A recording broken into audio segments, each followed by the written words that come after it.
ఏ బావా, నన్ను పెళ్లి చేసుకోవచ్చు కదా ప్లీజ్. నేనంటే నీకు అసలు ఇష్టం లేదా? నువ్వంటే నాకు పిచ్చి. నిన్ను చాలా బాగా చూసుకుంటా. ప్లీజ్.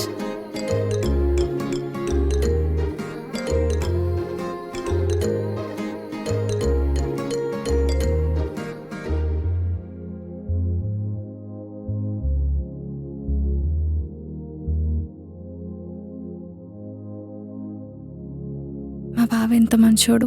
ఒంటరిగా ఉన్న ఎలాంటి అడ్వాంటేజ్ తీసుకోలేదు. ఎక్కడ దొరుకుతారు ఇలాంటి అబ్బాయి?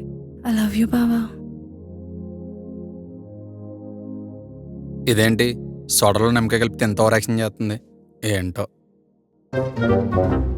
నేను ఇంత అందంగా ఉన్నా బావకు నేను ఎందుకు నచ్చట్లేదు? నాకు నేనే ముద్ద చేస్తున్నా.